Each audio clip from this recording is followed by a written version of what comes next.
Yes, exactly. Part 14. And I don't know which is the day I've been playing, so I must check to YouTube from my previous live.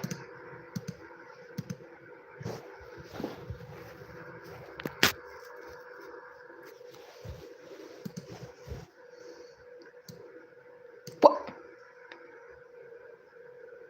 Wait, did I miss? Wait, oh, I think I just forgot. I haven't made it I haven't made public.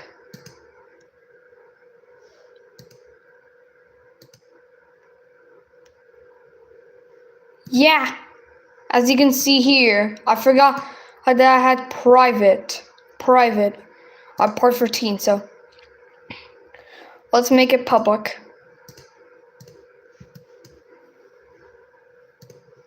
Okay, so part 12 of Minecraft.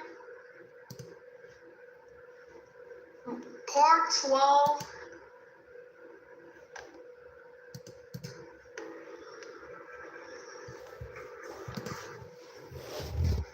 Hello, I'm Cypher. Wait, maybe there's some transcript.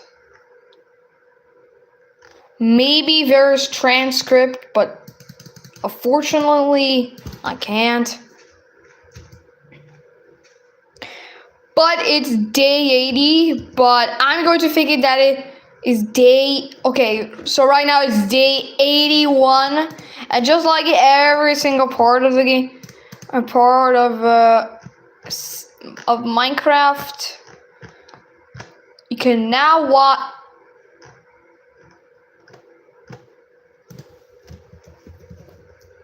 watch Minecraft videos.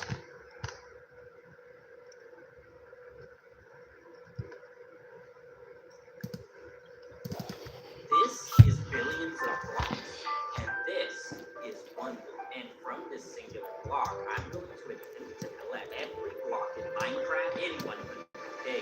Looking at it, Jeremy. I'm also going to transform this singular dirt block into an epic floating island paradise. You see, this block regenerates whenever you break, and it does this forever, slowly progressing through 10 different phases, from dirt and stone, different biome structures and dimensions, to the final phase, the end. But Yes. there's a problem. There are over 1,000 blocks in Minecraft, but the one block only spawns 106 different blocks. So to collect every block, I've made my most insane plan yet. I'm going to have to get every mob head, beat every boss, and move out of my mom's basement. Wait, why is that in the script? They might be thinking, seems pretty easy, right? What? No, why would you think that? This is the hardest challenge I've ever done. No one's ever even done this before. Sit back, relax, and go get your snacks.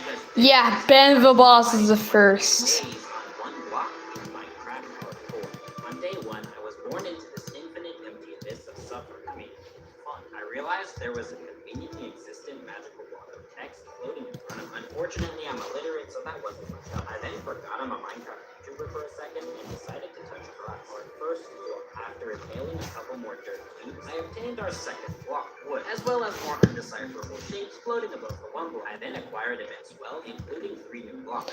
Also, to top it all off, you can watch some object show because today is the day that BFDIE will end. And then finally began expanding your territory out into the void. Nothing much. And while the blocks will be easy to collect at first, they're only going to get more difficult to collect throughout the challenge, the worst of all being the legendary ones, like the dragon egg, heavy core, and the most difficult of all, tall grass. Yeah, I wish I was joking. I also placed and then crafted down a table crafting, and then got back to it later. I then learned that the magical shapes communicated. Just save my attention and hot bro. I'm going to make a comment. I'm going to make a comment.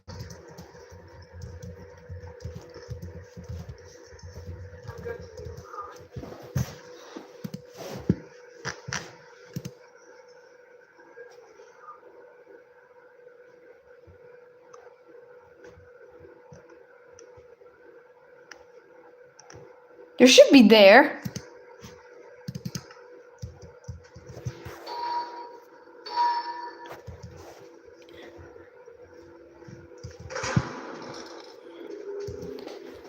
Remember this comment.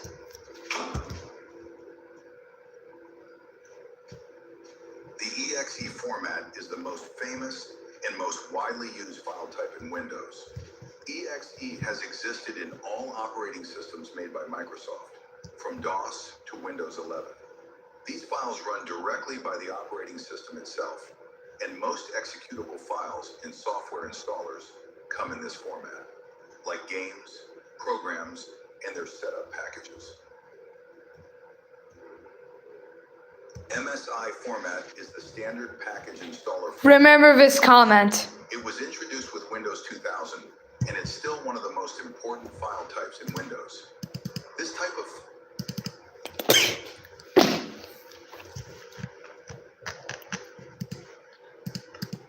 So a while ago, I asked you guys to give me some stupidest Minecraft ideas, and oh boy, you did. How TF is this shorter? Shorter. Body while touching the ground instead of jumping higher. So while doing this was really fun. But let me try to get a photograph camera. Yes, 3, 2. So stupid. Okay. Let's do jump boost 2. Bam, we got jump boost 2, and yeah, there we go. Now I get even longer. Whoa. Whoa. This is so freaking stupid. What? What was that? Whoa, it was so weird. Okay, I'm gonna get my coding skills up. Bam. Let's do an effect 24. Whoa! Oh my god. Cold guns, please. Mojang. Okay. So a couple of weeks ago, Mojang announced Nerf guns in their games. Even after they announced they're gonna be banning all gun references in the game. Like, I don't know how this makes sense.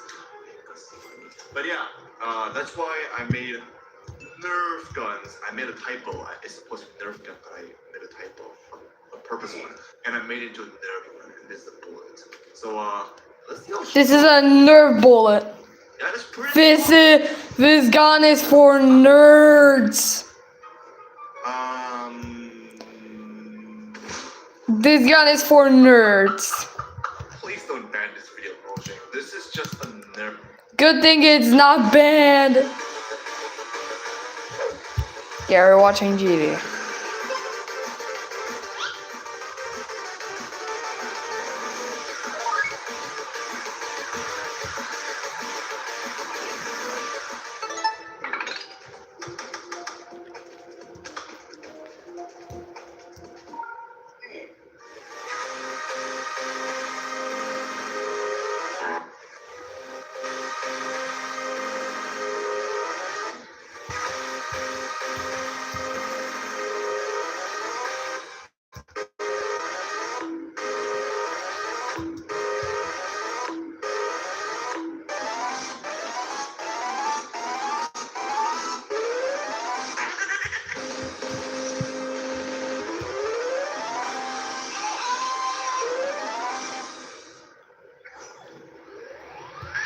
Yeah, more fan from GD.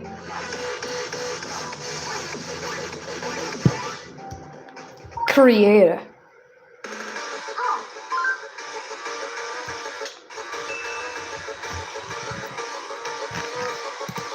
GD videos, you know? Yeah. Why are these in videos? Ugh.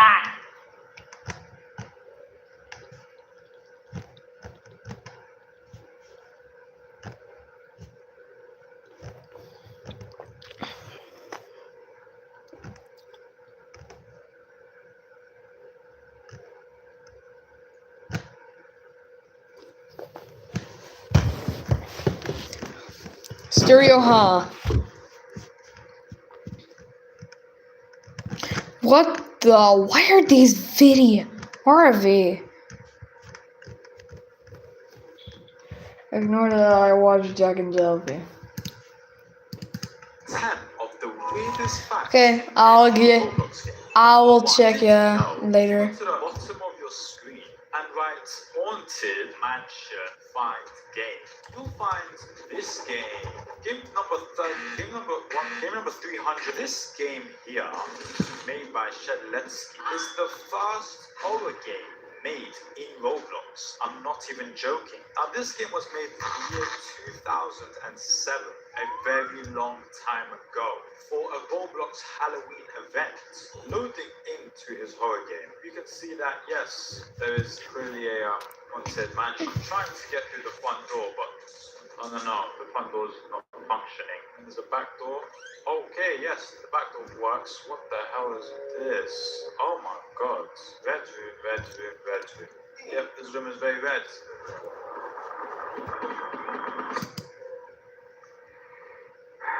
Okay, so there's a lot of rooms, as you can see. This is the kitchen. This is the front door that we tried to open. These are some chairs. But I mean, yeah, that's pretty much it for this game. Number 2, you know, if you go to the bottom, write down Lil Jon's Place, find game. This game is the first Roblox game ever, as you can see, because it has the number 1. We can see that this game was made in 2006, that month, on the first day. Now, if we head into the game, we see that there's not a lot going on. We have tables and chairs, we have a bed, we have tables and chairs. But I don't think this is that bad of a game, considering that this is the first game made in Roblox. So of course it's gonna suck. Now it's interesting because if you go to The first ever Roblox game in cannot be found. So launch. but somehow his game is still up. But to be honest, there's not a lot of information about Lil Jon. But yeah, this is the Ohio game that he made. Let's see what happens if I fall off. Number 3. Did you know? If you go to the bottom Right, me too. and write Dark Silver 2's Obstacle Course, find game. Now this game is the first hobby ever made in Roblox. I think this is my favorite fact. Now this game was made in 2007, which is a very long time ago. And if we teleport into his obstacle course, okay, clearly we can see that it is an obstacle course. Okay, let me try to land on. Okay. No, why can't I do this? Oh, there we go. Oh my god, I'm actually on. Let's go. Oh, okay, so I think this is like the winner's end. I think I was meant to start over there. So this is where you would go when you win. Okay, it's nice. You have a whole bar, DJ, and then you're standing on a floor of a Recon 90 bolt action sniper rifle. This is amazing. Number 4. Did you know, if you go to the bottom of your screen and write dance your blocks off, find game. This game, guys, is the first game made by a female. Guys, I'm not joking. This is the first female-made game in Roblox Studio. And in fact, it's actually got 150 online players. Like, this game is literally still trending. This game was released on the year 2016. And the developer of this game is called Mimi Dev. Now if we head into the game. Okay, so obviously this game is not going to be my cup of tea. I can understand why this game must have gone popular for specifically the female players of Roblox, and how work has inspired so many other girls to create games in Roblox Studio, which I think is really cool. Number 5. Did you know, if you go to the bottom and write make a cake and find game. Now this game, I think only the OGs would know, but oh my god, even looking at this game gives me nostalgia. Now this game is known for being arguably one of the most nostalgic games in Roblox history. And if you don't know what this game was about, you can either Good, just and yeah. find a cake, or even become a cake yourself. Explaining the game sounds very boring, but I swear this is one of the most fun. Why does mobs don't teleport to the Nether? This game has clearly amassed a lot of visits. We're talking, just for the sake of the nostalgia, let's just jump into this game. Oh my god, it's so crazy to Oh my god! This is so epic! do this entire thing. See, look, you can either create your own cake with these items, yeah? Or you can just go into a cake making machine yourself, which is like probably the funnest part about it. So you go here, oh my god, there you go. And that's the first part, this is the second part. Okay, see, this is what we have become. Now I'm at the mixing station. This is what I've become. Looking ridiculous. Number 6. Did you know, if you write classic Crossroads find game, This game right here was the first game made by Roblox himself.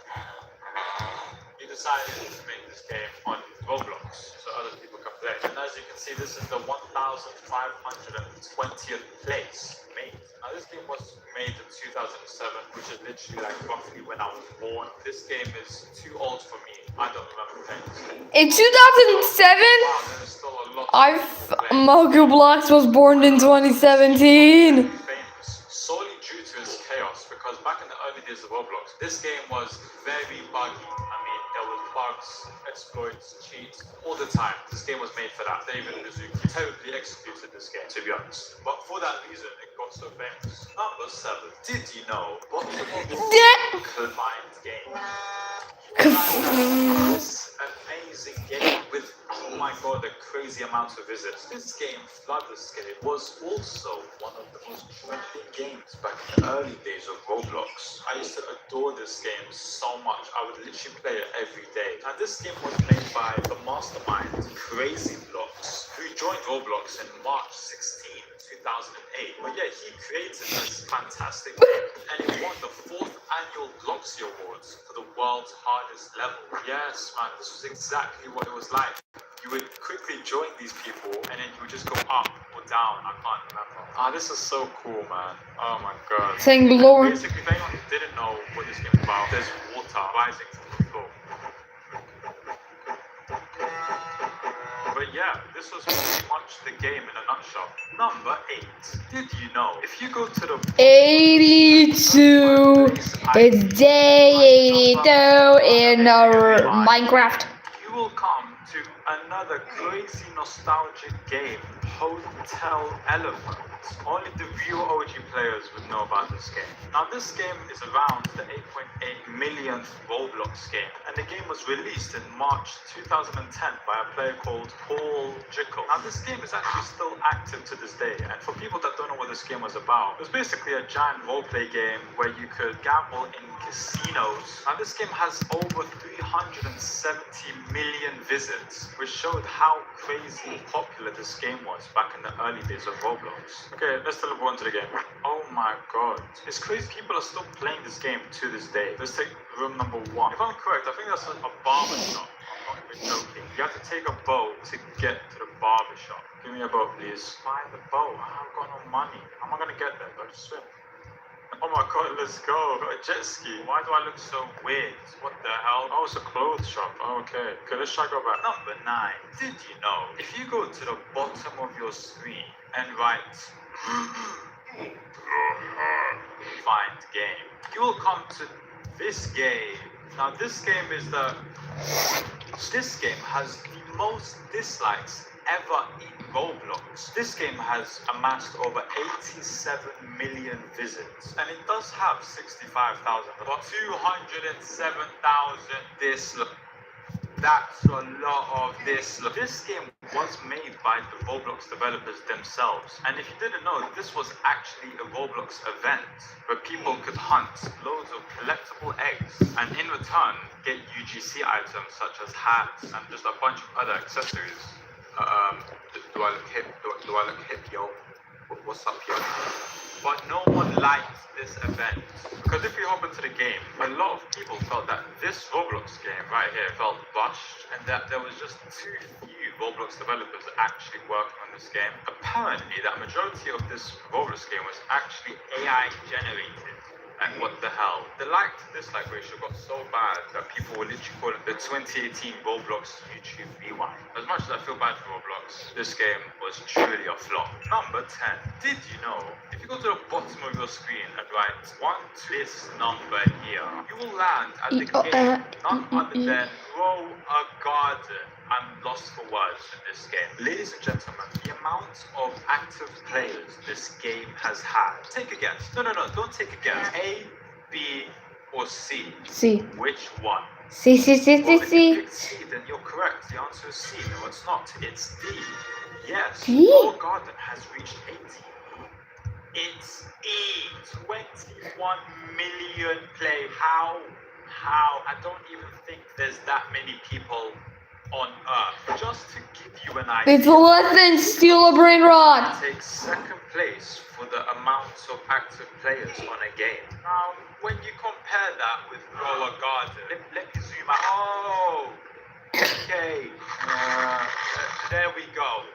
Now we can see the graph. Here it is, as you can see. You get what I'm saying? Now, a lot of people actually think that this game was made by Jandal, since it's his Roblox character that runs all the events. But the person that actually made this game was a guy called Adrian, with a Roblox username, BMW Lux. And he actually made the first prototype of this game in 3 days.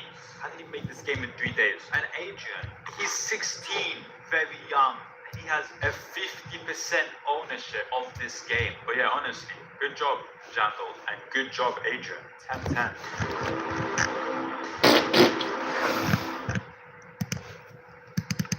SquarePants, as in Squidward, and then a name coming from 10 of the Coming from what?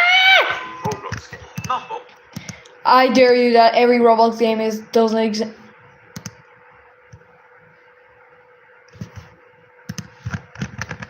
Every Roblox game exists.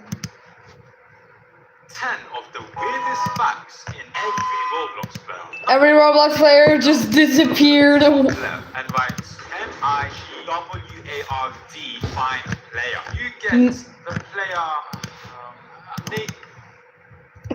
Nah. Weirdest Oh, facts no. in the game. Every Roblox player. No. Number 1. Did you know that if you go to Tree. Why?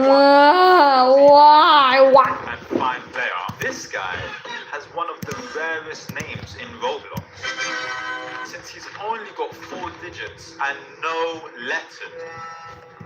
That's crazy. Only numbers. This player is very lucky. Number 2.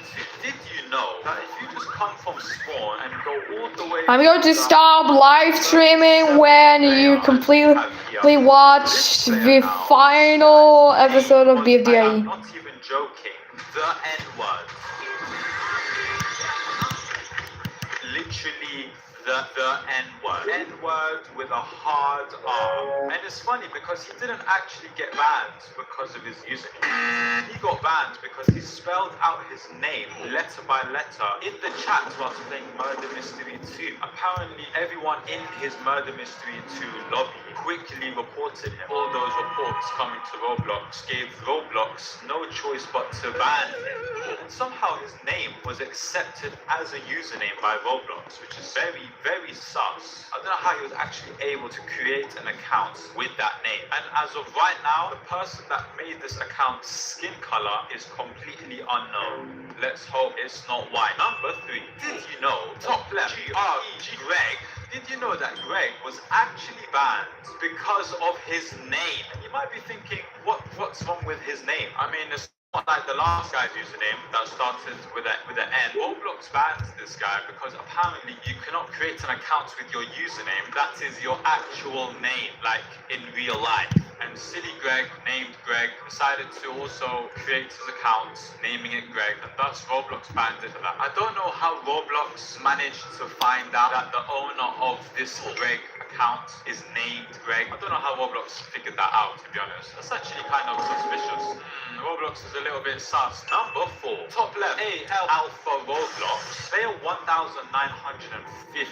Apparently, people are saying that this guy was the first alpha, literally the first alpha on Roblox. As you can tell, his account is still active to this day, since you can see his avatar, a very funny avatar, if I do say so myself. However, I cannot fully guarantee that this guy was the first alpha named on Roblox, since the term alpha was a very used word in the early days of Roblox. But yeah, here we are, the first alpha. Number 6. If you write Keyan,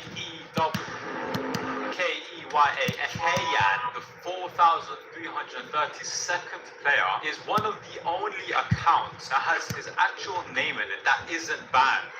Like, there's no numbers or anything, it's like his actual name. And somehow this account is still active to this day, as you can see his avatar. I don't know how Keyan got to get away with it, and poor Greg, on the other hand, didn't get away with it. You're very lucky man, Keyan. He has a 5-letter name with absolutely no numbers, making his username one of the you get suffocated? One block. Six. One Did you know pixel. that Chris Tyson, yes, the guy that's in Mr. Beast's videos, or used to be in Mr. Beast's video, his first Roblox account was named Tyson959, as we have here. His account was made in the top 100,000, making his account honestly very rare. But yeah, this is his avatar. That guy, Chris Tyson, this is his account. Yeah, I'm just gonna walk away. Number 7. Did you know that the 121st player, apparently this guy donated £15,000 to charity, which is incredible, but he got banned for deciding to go to popular games, which back in the days would be like murder mystery, etc., and decided to spam in the chat, donate now, just a bunch of donate now chat, and Roblox had no choice to ban him. Number 8. Did you know? Can I go corner? Player 203, this very fine, innocent young man was banned. Yes, this not very innocent, fine young man was banned for being a professional chat spammer in Roblox. He had 2 computers and his brother's laptop, so 3 computers, all spamming in chat of famous games back in the early days of Roblox. Those computers were just programmed to spam random things in chat, and those computers were running for 2 months straight, because again, back in the early days of Roblox's spam detector just wasn't very good, and they somehow just wasn't picked up by the system, so they never got banned for spamming until eventually everyone started reporting player PTR. However, I'm not too sure why he's still active to this day. Like, his name isn't unknown erased like that guy or that guy. So I don't know how he's unbanned, to be honest, but okay, alright mate, we're watching you. Number 9. Did you know, if we go back to G-Ray, this guy again, did you know that this player actually was one of the first accounts to not be made by David Baszucki himself? And if you didn't already know, David Baszucki is Roblox. Like he just is Roblox. He is the CEO of Roblox. And David Baszucki did not make this account. However, that doesn't mean that it was made by just a random player, because at this point, Roblox was not released to the public just yet. So it was probably one of his admins, or workers, or even a friend. Very interesting. Number 10. Did you know the player TEST test? Player number 17. Did you know that this guy was made by Roblox for the sole purpose of testing Roblox games? Yes, Roblox made this account just to make sure that the multiplayer function was working, for testing the game layout, and just the game creation system, which is Roblox Studio. So every time Roblox made a game on Roblox Studio, he would use this account to make sure that all of these systems were working. So he was used as a dummy. Obviously, he's not banned or anything because he was made by Roblox himself. That guy, yeah, that guy. But it's a bit weird how Roblox didn't exactly give him any clothes. Boy, fine player. This player was the first player to join a game 50 times. Yes, Queen is Boy was the first player to join the same game 50 times. You might be thinking 50 times isn't much, but you have to understand that this guy was a top 3,000th player. So that means at this point Roblox wasn't as famous as it is now. So joining a game 50 times is a lot of times. So he was also basically the first Roblox bang out new Roblox sweat. Number 12, LODUHA Loduha. Did you know that this player is clearly the 23rd player, which is amazing. But did you know that out of the first 100 players, he is one of only 25 accounts that are still standing, since he clearly isn't banned. Number 13, did you know, if we go back to LODUHA Loduha, did you know that this guy was the first person to get PG'd in Roblox? And if you don't know what PG means, it stands for password guessed, which is quite self-explanatory. A hacker managed to get into Loduha's account by literally just guessing his password. It was easier to get PG'd back then, since passwords back then didn't need capital letters or like a certain number of characters. But nowadays, when you want to make a Roblox account, you need like pretty much everything. So he got password guessed quite easily, whereas today it's a lot harder to get PG'd. Or Loduha. I don't understand how he's still active to this day though. I think he got his account back. You can obviously see his avatar. Number 14, MLIOCUS1. This guy, did you know this guy, Mediocus1, was the first player to be on a leaderboard in a game. He was the first person to achieve something in a Roblox game. It's unknown what game he managed to get onto the leaderboard on, but it could have been something like maybe getting the most kills in the game, for example, or the most wins, something like that. Very good job, Mediocus.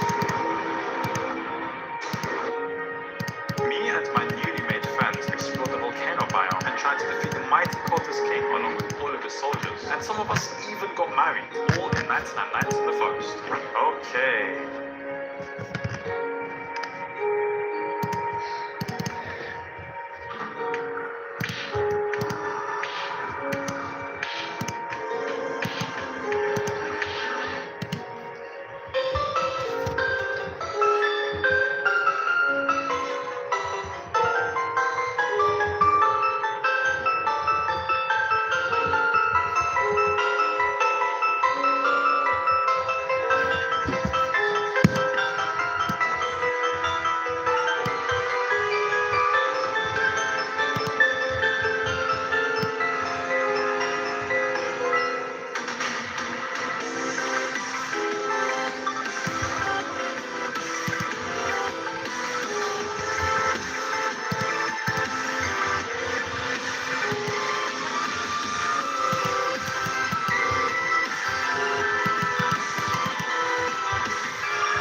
Okay.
Blue screen of death. We're a star for you.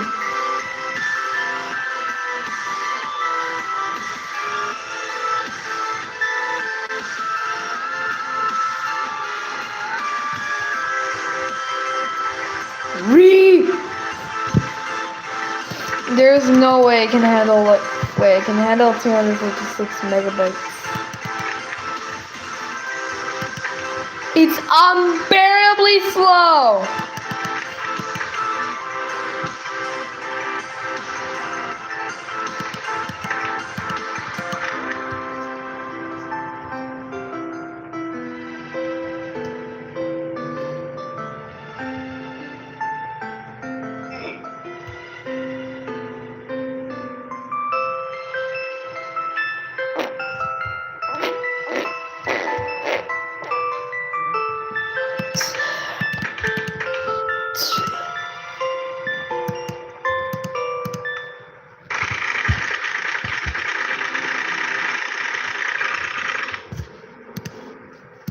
Wait, right key now.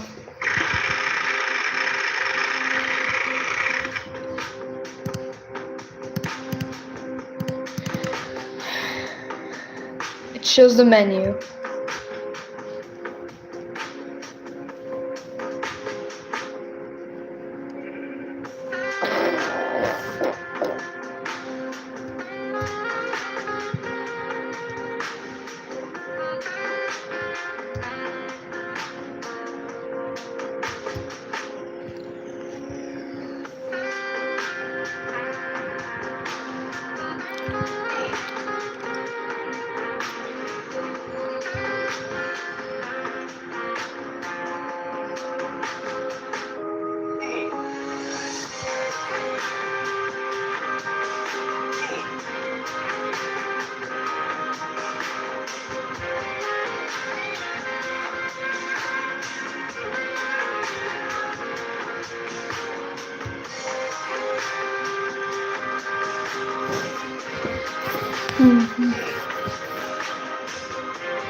We'll restart for you.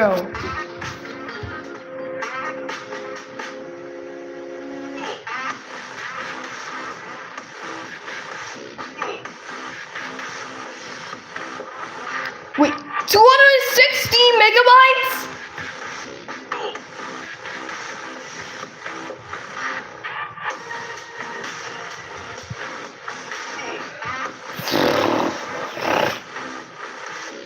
Wait. 6 to the power of 3. It's unbearably slow.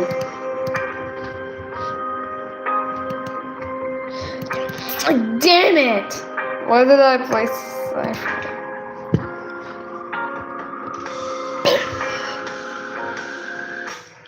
It's day 82. When the moon sets, it's going to be day 83.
There is no way 216 megabytes. System 32 is one of the most important folders on your Windows system.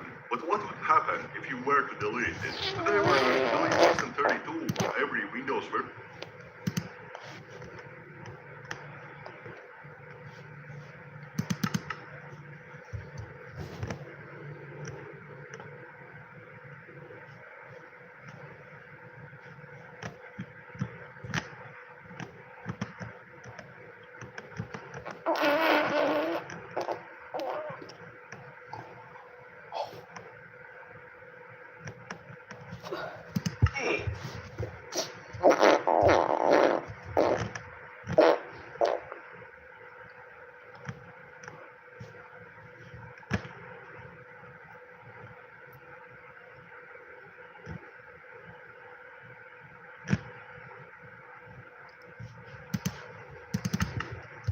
What I could find about the macOS system and how it works. It's not 100% accurate, but overall, all of these directories combined together are close enough to a System 32 equivalent. I have disabled a few system protections through the recovery mode, and now let's go ahead and attempt to delete all of these files.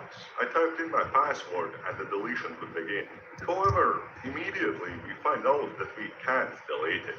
macOS has a lot of protections by Apple against crazy people like me. I could not manage to delete these files. But what about the /system folder that I mentioned previously? It's not exactly the same, but I guess we can delete it as well and see what happens. I wrote the command and began the deletion process. Try to look at the dock really closely.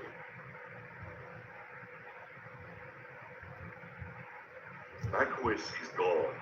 Soon enough, it reloads and Why proceeds. does my Recovery is heart- trying to change system settings.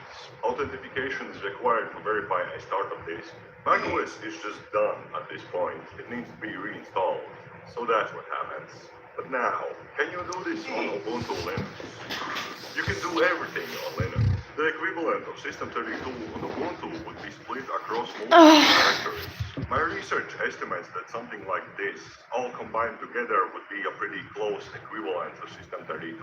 Once again, it's not 100% accurate. These operating systems function very differently, but it's close enough. So let's go ahead and delete it. Once I run the command, it seems like we could not delete the EFI partition. Immediately after the deletion, dash icons completely disappear. I'm left only with the trash. Now, I can still open the app overview, but all of the apps are gone. There seems to be only this utilities folder left. On the desktop, I can still create folders. However, they cannot be opened. This is because Ubuntu's file manager Nautilus doesn't work. I'm not exactly sure why, but one reason could be because some binaries or shared libraries were deleted that it depends on. Either way, I cannot open anything. I also found out that I cannot open the terminal. However, at least you can still take screenshots on your system. They seem to save to your clipboard. And once I lock the system, it says authentication error, and I cannot type in my password to get back in. I wanted to shut down the system, but in the power of options, we no longer have to shut down or restart. They have disappeared. I managed to shut down and boot back up, and now we see that Ubuntu can no longer start. Very nice. Check out what happens if you delete System32 on every Windows version. And remember, I'll be back. We know. Wait, Linux Mint.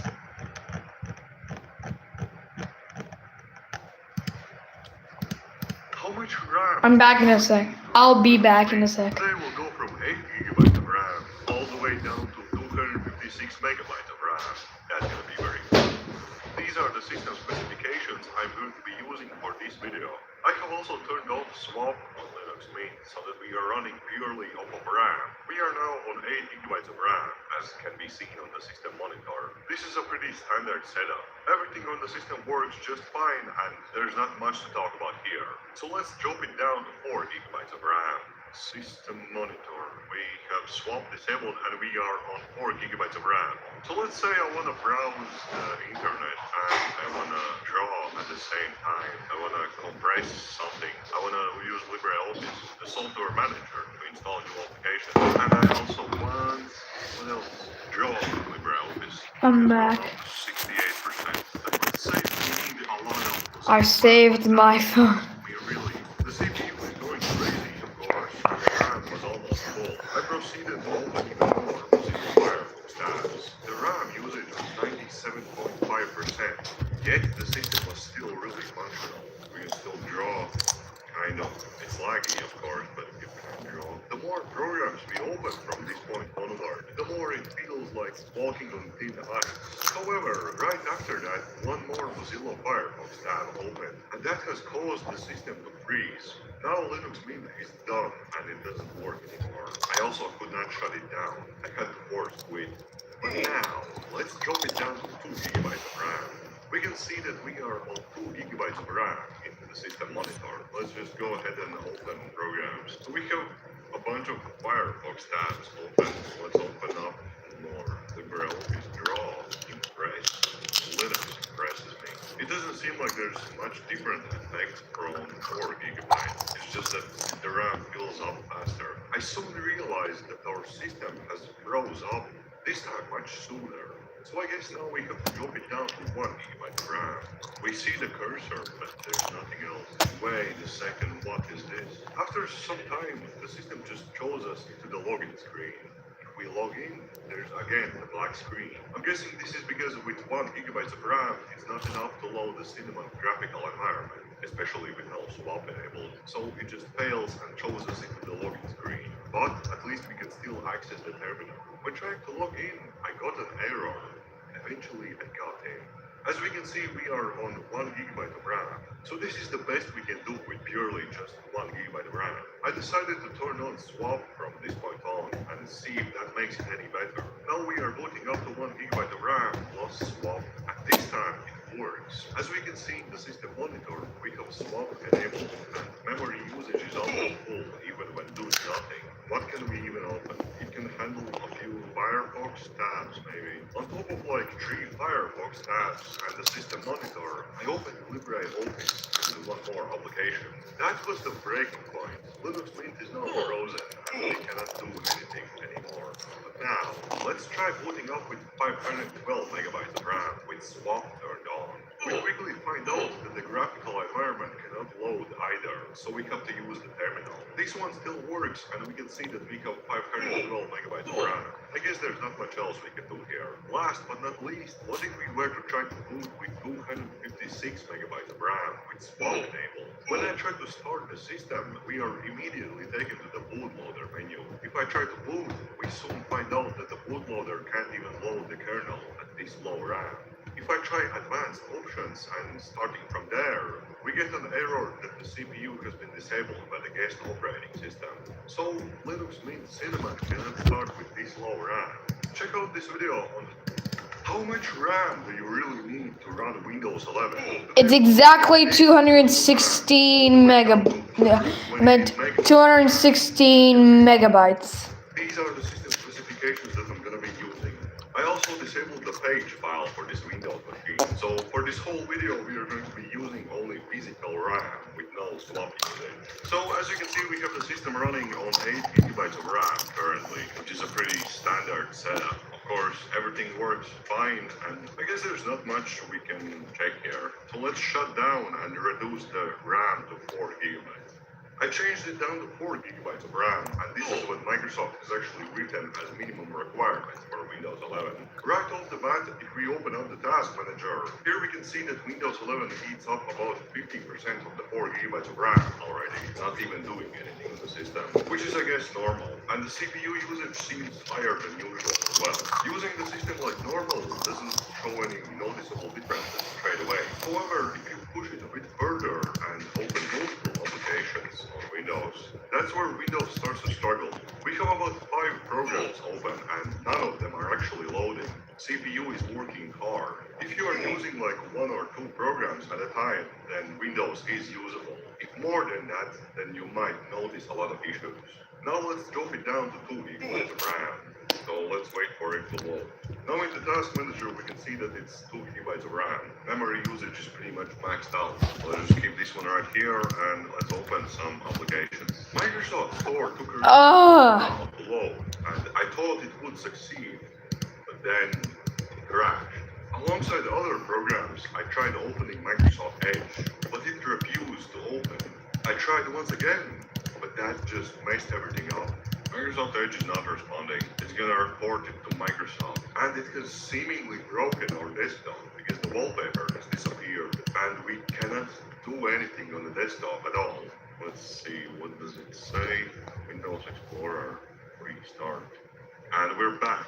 Windows 11 on 2 gigabytes of RAM is pretty painful. Now, let's reduce Windows down to 1 gigabyte of RAM. This is going to be interesting. Right away, we can see that Windows is frozen at the loading screen. We wait a couple seconds, and it just takes a while for the UI elements to even load. I tried to right-click the taskbar so that I can open the task manager, but the contextual menu just wasn't appearing until everything just goes black. Now I have to use Ctrl-Alt-Delete. Can I do something like this? As you can see, we have 1 gigabyte of RAM. The CPU usage is on a really high load, and my computer was getting kind of hot at this point. I wasn't sure what happened to Explorer EXE, but I tried to restart it. Then we saw this. I think there was something that if Windows is running really low on memory, then it will change the UI element to an older design. Then it went black again, and after that, Windows had changed our aspect ratio to 4:3, it looks like, and a much lower resolution. I thought maybe everything would work now, but no. Very soon, the UI elements disappeared again. So on 1 gigabyte of RAM with no swap, Windows is pretty useless. However, I decided to drop it down even more to 512 megabytes of RAM. It does start okay. This is far below the minimum requirements. I think the system has crashed on login screen. When it loaded, we were greeted with a pitch black screen, and this time even our cursor didn't load. Oh wait, after like a minute of waiting, it did appear. I can't even do Ctrl-Alt-Delete, so I kept waiting. But No, it just doesn't work at this point. However, what if we drop it down to 256 megabytes of RAM? I haven't had enough yet. So I did that, and as Windows was starting up, we got this blue screen. Our PC device needs to be repaired. Let's press on F1. After trying to enter the recovery environment and failing, we now have some kind of glitched out black lines on the screen. So we cannot run it at all on 256 megabytes of RAM. However, what if I turn on the page file and then try to run Windows on 512 megabytes of RAM and 256 megabytes of RAM with swap you? So we are booting up to 512 megabytes of RAM right now. And the UI took a good few seconds to load. Even just dragging the cursor around or moving icons is pretty slow. But if we try to open the start menu, it doesn't really want to open. We have to wait about 15 seconds for it to actually open. Same goes for the task manager, but this one takes even longer to open and load. As we can see, we have maxed out our CPU usage and RAM usage. CPU just doesn't drop below 100% usage. My computer's fans are spinning like crazy right now, and it's kind of hot as well. There's really not much else we can do on the system. You can only open the task manager, and I guess just stare at it. Also, I cannot shut it down. Failed to power up running machine. I had to force quit on it. But now, what about 256 megabytes of RAM with the page file turned on? We get a blue screen of that. Pumping list failed. I'm guessing Windows cannot load registry tiles with this low RAM, which is why it's failing. Then a few seconds later, we get a second BSOD. This one has the error code of registry error, and then after that, it fails again. We are back on this screen. Check out this video about file names that you cannot use on your Windows 11, and I'll see you there.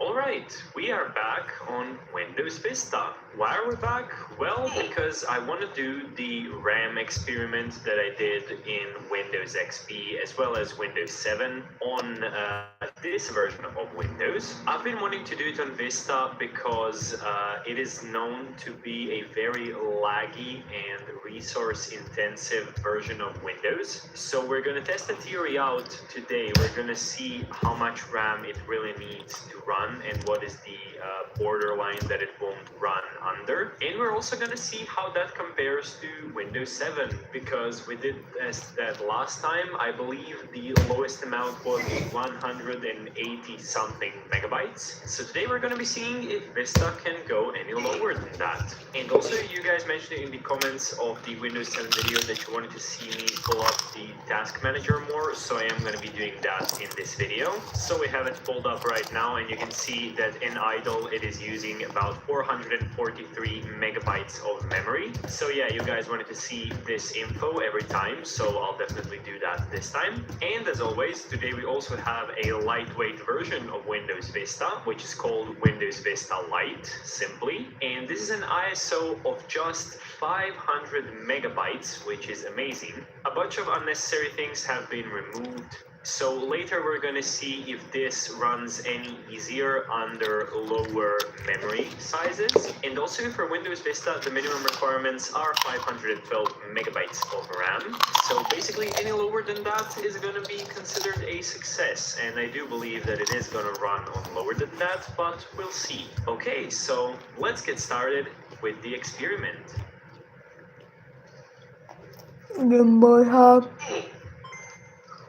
So right now we are running 2 gigabytes of RAM, so I'll just shut down the machine right now. So let's lower the memory down to 1 gigabyte and see how that impacts the performance. So let's power it on. And there we go, we have booted up in the OS with 1 gigabyte of RAM and everything seems to run absolutely fine. I don't think anything got less snappy, just looking at it like this. Everything seems to launch absolutely fine. Some things do take a little bit of time to launch, and chest items won't even launch right here. Maybe that's because I'm running this virtual machine without the VMware tools, because we do get that glitch if tools are installed. Okay, let's pull up the task manager, and the memory usage did actually jump down to 373 megabytes, which is pretty interesting. Before, when we had 2 gigabytes, it was using 430 something. So yeah, I guess the system does recognize that it has a lower RAM and then adjusts the memory usage according to that, which is pretty interesting. So let's shut down this instance and go down to 512 megabytes. Here we are. So let's click on memory and switch this down to 512 megs and click OK. And now we can power on the machine. And alright, the machine has started up absolutely fine. Everything seems to be a bit slower, but we're gonna go into Task Manager to see how much RAM it's using. And yeah, the memory usage once again, okay, now it jumped up to 318 actually. It was on 280 something, so it is fluctuating quite a bit in between memory usage right here. And it is using 61% of memory. I think it's Z82. Yeah, I think so. Which is definitely not ideal for pretty much any tasks that you need from a computer. We also have this neat little feature that's called a resource monitor, and you can see that here it also says that we are using 65% of physical memory. Okay, let's go into the tricky waters and try to run this machine with 256 megabytes, because that is even lower than the memory usage was currently. So let's see if this machine will start up with 256. So let's go under memory once again and go down to 256, click OK, and start up the machine. And we do get error recovery, but I'm just gonna click start Windows normally. Okay, we do get the Microsoft loading bar, but that can sometimes be deceiving. Okay, but it looks like we are gonna boot with 256 megabytes of RAM, which is pretty impressive right here for Windows Vista. Everything still seems to be running quite fine. All of the normal little apps are opening quite fast. Everything is working absolutely fine for now, considering what low amount of RAM we are running. But yeah, let's see the RAM usage in the Task Manager, not properties. We need Task Manager. And yeah, we are using 216 megabytes of RAM at all times, and we are using 85% of physical memory.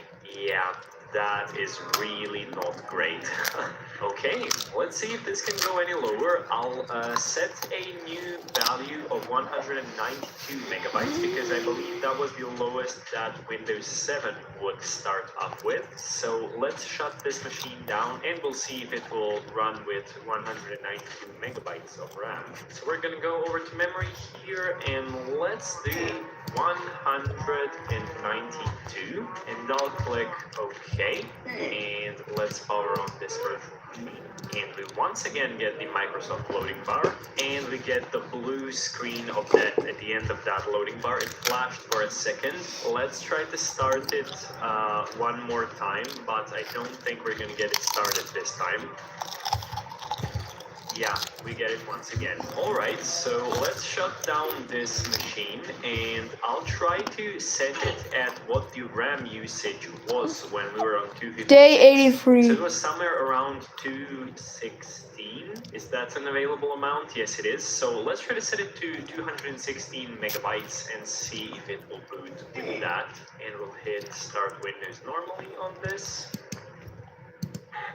Blue screen. Huh, interesting.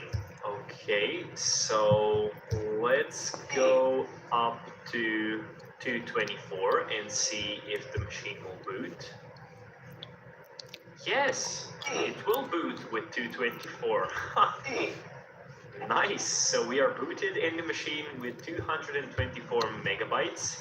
Let's check out the Task Manager. Oh god, we are using 95% of physical memory, 98% at some times. So this is definitely about the maximum that this machine. Yeah, it's already an hour long. Let's go down to the 180s, but only briefly, and then it skyrockets back to the 200s. So yeah, let's try to boot it with 220 megabytes because we did skip that, and we'll see if it boots with that. But if not, 224 megabytes is the limit for Windows Vista. So let's get this 4 megabytes lower and click OK and try to power it on. No, it won't boot with 220 megabytes. So 224 is actually the limit. I'm always amazed in these videos how I just reach that limit randomly. I just click randomly and I'm always exactly at the limit. But yeah, 224 megabytes seems to be the limit for the normal version of Windows Vista. So now I'm just gonna install Windows Vista Lite and we'll see what the limit is on there and does it get any better. So yeah, let's go ahead and install it. Okay, weirdly enough, this ISO isn't seeing my drive right here under install Windows. I have no idea why, so I'm just gonna try to switch to VirtualBox and see if that will do anything. Okay, and in VirtualBox it seems to work. Yeah, I'm 16 seconds. Here, I guess. I'm 16 seconds early. But whatever. Also, you'll probably see that I'm using an ancient version of VirtualBox, which is VirtualBox 6.1. Why? Well, because for the past 2 days, I've been trying to install macOS 10.6 Snow Leopard in a virtual machine, and I couldn't get that installed for the life of me. I think the problem is that I'm running this on an AMD laptop, which is why I was having so much issues. But in troubleshooting those issues, I also downgraded my version of VirtualBox, so that's why we are on 6.1. But it shouldn't affect anything since this is also an ancient Windows version, so we should be absolutely fine. And this is already installed, as it seems. These super light versions of Windows always get installed extremely fast.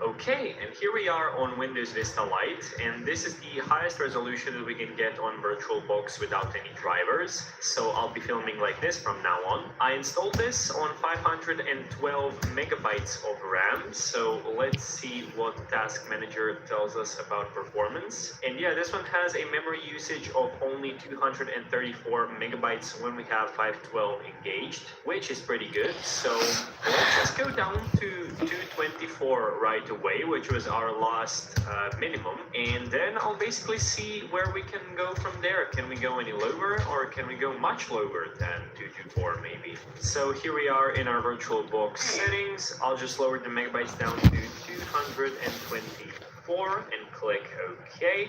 Yes!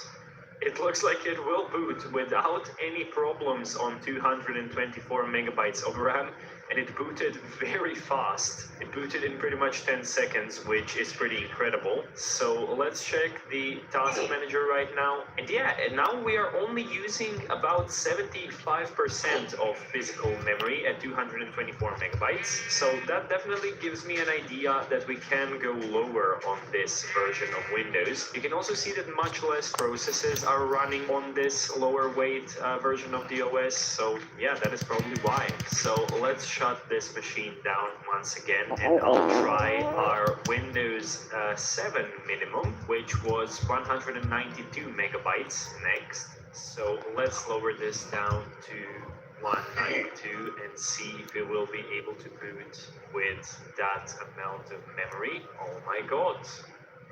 It looks like it will boot with 192 megabytes. That is incredible, and that is quite a big difference than the normal release. I believe we haven't had such a difference yet. So let's check the task manager, and we are still using only 84% of physical memory. So that actually gives me an idea that we could probably go lower. So let's shut this down and find out. Oh my god, this is so exciting.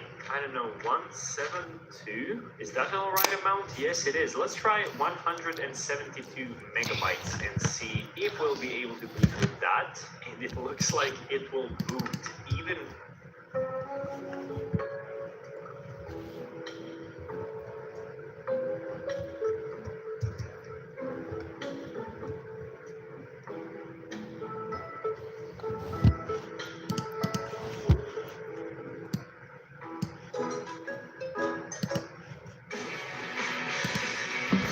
This is the final time I do. So we're on part 3.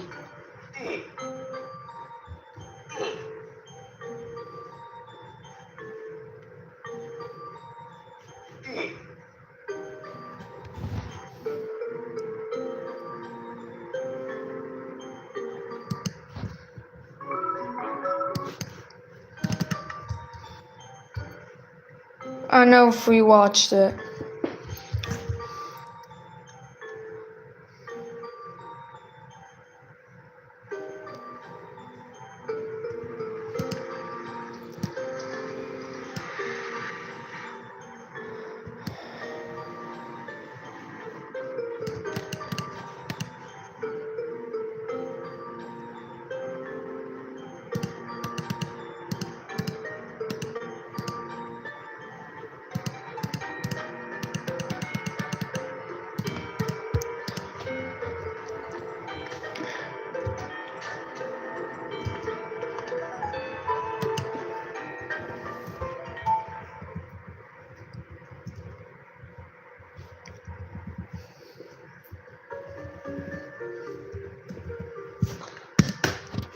Yeah, I think we watched at the last video, at the last live. Remember these? This is a water beam cannon in vanilla Minecraft, and this is ChatGPT made entirely with redstone. These are the best Minecraft discoveries, inventions, achievements, and facts. This player spent the last 14 years walking by foot to Minecraft's Farlands. The Farlands appear in the older versions of the game, which you travel about 12.5 million blocks from spawn, where the terrain completely breaks. It was so far away that Notch, Minecraft's creator, once said it would be impossible to reach on foot. Most players would agree, but Kurt J. Mack took that as a challenge. In March 2011, he started his journey called Farlands or Bust. Because he played an old version of Minecraft, there was no sprinting and no nether travel. He had to walk slowly, block by block. Along the way, he raised about $500,000 for charity. And on October 4th, 2025, after more than 14 years, Kurt finally reached the Farlands. Notch even tweeted, "Turns out I was wrong about nobody ever walking to Farlands. I'll make the next limit in a game 20% bigger. Should be enough." You know how zombies break doors? Well, it turns out you can actually trick them into breaking almost anything. Right before they finish breaking a door, replace it with another block, and the zombie will keep mining that new block instead. It works with literally any placeable or pushable block, so you can even make a zombie break a netherite block in just a few punches. But it gets crazier. If you replace a door with a shulker box full of items, the zombie will destroy it, and none of the items will drop. Or if you break the door and then light a nether portal right where the zombie's breaking, it'll actually break the portal block itself. And finally, if you use a baby zombie to break a door and then light an end portal while it's breaking it, the zombie will break one of the end portal blocks and have an illegal portal. You should never let anyone see your bedrock, and the reason why is way scarier than you think. The bedrock pattern might look completely random, but it's not. The pattern is tied to your world seed, so two worlds with the same seed will have identical bedrock formations, block for block. So if someone gets even a small look at your bedrock in your base, they can use pattern matching software to match that section of bedrock to your exact coordinates. And it's not just the overworld. The Netherroot's bedrock works the same way, which means even a small screenshot can expose your location. That's why some servers choose to randomize the bedrock layers, so players can't use seed cracking methods to locate hidden bases. changes. Okay, this is absolutely incredible. Water beam cannons were just invented in Minecraft. You see, when a minecart slams into a block of water, it actually fires a burst of water particles in the direction it's moving. But Redstone at Talsi discovered something way crazier. If you stack multiple minecarts in a single block, they glitch and build up infinite momentum. Once released, they shoot forward in a perfectly straight line forever. And when those minecarts hit water, the splash effect launches out as a super fast water beam. The more minecarts you stack, the stronger the blast becomes. You can even build a static version using a dispenser that releases water when powered on. It instantly fires a beam of water particles outward. The angle and direction can be fine-tuned by adjusting how many minecarts are stacked on each side of the rail. And you can even redirect the beam by placing blocks in its path. With the right setup, you can build a simple sprinkler system, or even fully animated water splash effects. You're crouching wrong in Minecraft! Most players think crouching is only useful for not falling off blocks, but it's actually surprisingly overpowered. First, when you MLG, crouching makes your eye level drop by 1/8 of a block. That tiny change gives you more time to place water, a block, or a ladder before you hit the ground. If someone plunges you into a cobweb trap, shifting works there too. Crouching lowers your hitbox, which lets you slide out of the cobweb faster. And it gets even crazier in PvP. When using a mace, crouching lets you hit opponents earlier during a slam, catching them off guard. But if someone is trying to mace you, crouching shrinks your hitbox from 1.8 blocks tall to 1.5 blocks, making it slightly harder for them to land the hit at all.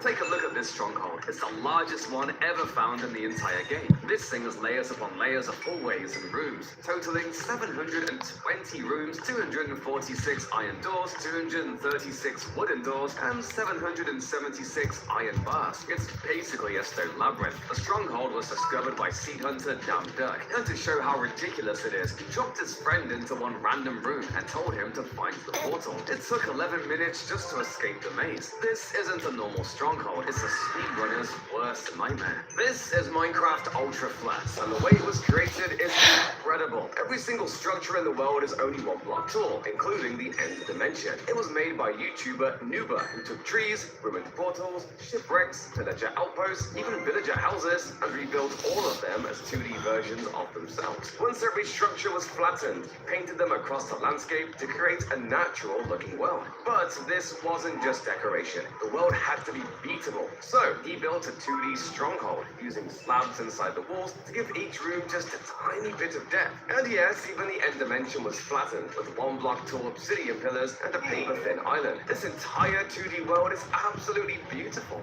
Why did a random oak log naturally generate a coordinate 0, 0, 0? This strange bug happens in Minecraft version 1.8.0. Although there's an official bug report about it, it doesn't explain the reason. YouTuber Eliotex investigated the game's code and discovered the cause. When Minecraft generates a large oak tree, it randomly creates branches. However, sometimes a code tries to divide by 0, a calculation that is impossible. Instead of crashing, the game replaces the branch's position values with 0. As a result, the branch ends up being placed at 0, 0, 0. And it gets even stranger. If you grow large oak trees in the nether or the end, the same thing happens there too. The stray log still appears at 0, 0, 0 in those dimensions. How deep is the void in Minecraft? If you use commands to teleport down, the furthest you can go is negative 20 million blocks. Try teleporting any lower, and the game says invalid position for teleport. You might think that is the limit, but if you watch the debug screen, the Y value keeps dropping, and you keep falling. Commands normally won't let you teleport any further, but YouTuber SVDS modified Minecraft's code to increase the teleport limit and find how far the void really goes. First, he raised the teleport cap to 200 million blocks. Here, the void damage stopped, but he still kept falling. Then he increased the teleport limit to the Java 32-bit integer limit. This was the highest number he could set the code, but even here, he kept falling. Finally, he removed the teleport limit completely by setting the teleport value to 1.0 divided by 0.0. With that trick, he teleported to the 64-bit integer limit. At that point, the void turned blue. Colors broke when in third person, and for the first time, he stopped falling. When he tried teleporting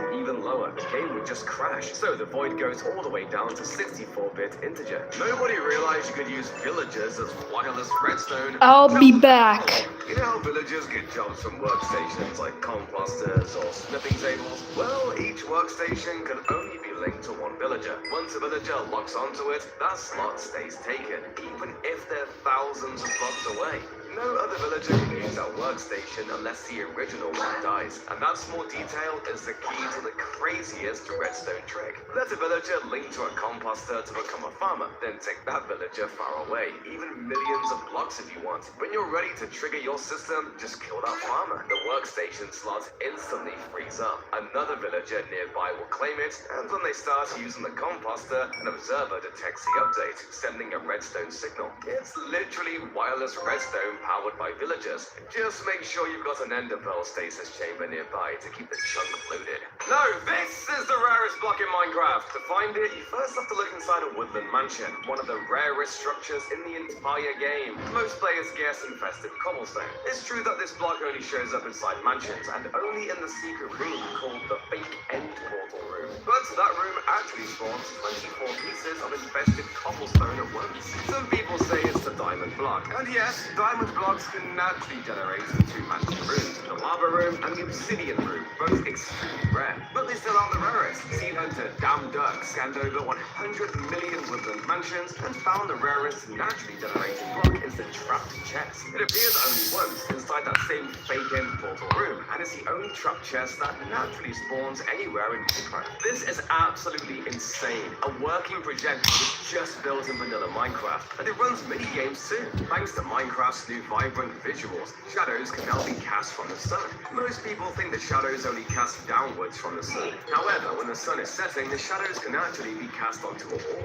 YouTuber Sitback and Minecraft took advantage of this by setting the in-game time to sunset and building a massive projector screen. He started with a simple animation of a zombie chasing a villager, but that was just the beginning. Using armor stands and slide blocks, he created a playable minigame where you jump over obstacles. After finishing the full theater setup, the final result looks like an actual in-game projector, and it's genuinely mind-blowing. This is a procedurally walking spider built entirely in vanilla Minecraft, and how it evolved from its first version to the final creation is mind-blowing. When I see BDIE 10, and when I am refreshing immediately. Flat ground, and it just kept getting more advanced. The spider was coded to walk up uneven terrain and even walk up pillars with great precision. And if you lead it off an edge, it actually has a falling animation. But it didn't stop there. The creator added gallop mode to let it run quicker, a cloak mode to camouflage it in the environment, and even the ability to change how many legs it has. And to top it off, he turned the spider into a literal robot, all using just block displays. You've probably used ice boats before to move quickly, but even they have limits. Boats on ice still have friction, and if you stop pressing forward, they'll eventually slow down. They also lose speed in water, so friction affects both surfaces. But what about air? If you boost a boat into the air and track its movement every second, you'll notice it never slows down. It keeps moving at a constant speed because there's no friction at all. The only problem is gravity. The boat eventually falls. That's where a Japanese YouTuber discovered something incredible. In Bedrock Edition, bubble columns have a slightly larger hitbox than water itself. This lets a boat float beside the column and still get pushed upward, even when it's not directly in the water. Using this, you can create a frictionless path made entirely of bubble columns. When you boost a boat along it, it'll glide forever without losing speed. On its own, this setup only keeps the boat moving at a constant speed, but with one small change, you can make it accelerate infinitely. Flowing water also has a hitbox that extends slightly beyond its block. By using that property, you can make flowing water push the boat forward, even without touching it. And you combine this with the bubble columns and keep the boat suspended. Something incredible happens. The boat floats in midair and keeps accelerating endlessly. It's a frictionless, infinitely speeding boat in survival Minecraft. What's the fastest way to tunnel in Minecraft? If you just mine with an efficiency 5 netherite pickaxe, you'll get through 20 blocks in 15.15 seconds. However, Minecraft actually has a hidden 6-tick cooldown between breaking blocks. So every time you break a block, the game makes you wait 6 ticks before you can break the next block. Luckily, you can bypass this slowdown by rebinding your break key to anything on your keyboard, which skips a cooldown entirely. Just doing this gets your time down to 13.25 seconds for 20 blocks. But we can go faster. If you go into crawling mode, you only need to mine half as many blocks to move forward. Combine this with Swift Sneak leggings, and you can crawl through in 6.5 seconds. But this is nowhere near the fastest. With a haste 2 beacon and a speed potion, you can sprint while insta-mining, which makes the limiting factor just your sprinting speed, which cuts your time to about 2.5 seconds. Most players stop here, but YouTuber Pep took it further. He realized the blocks don't have to be stone. If you tunnel through ice, leash a dolphin behind you, and break the blocks as you go, they turn into water, letting you swim glide through with dolphin's grace. This gets you through 20 blocks in just 1 second, the theoretical fastest possible tunnel. A new world record has just been set for the negative stack of Lime Wall speedrun. The goal is to reach negative 64 Lime Wall as fast as possible. The run opens fast. The player loots a village chest, kills a sheep for wool, snags a cactus for green dye, and grabs a furnace. Then he races into a desert temple, digs down to the hidden treasure room, smelts the cactus, loots a bone from a chest, and activates a single piece of buried TNT. Finally comes a wild trick. After crafting lime dye and turning it into a single lime wall, he places it in the chest. At the exact tick he pulls it back out, the TNT blows the chest apart, and the game glitches, turning the item stack negative. He tosses out extra wool to hit negative 64, locking in the new record at 29.486 seconds. There's a way to survive the /kill command in Minecraft. Most players think it's impossible, but this method works in survival mode and even in the latest version of the game. The /kill command is so deadly because in the code it deals 2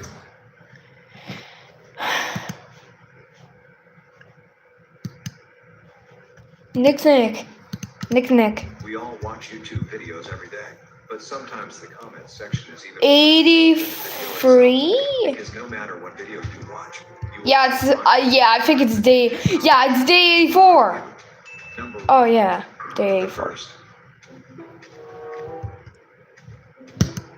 First.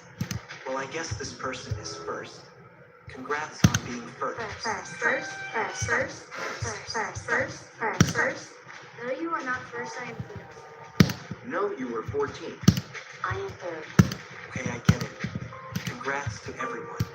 But please watch the video too. Number 2, the copy. Okay, this video is nice.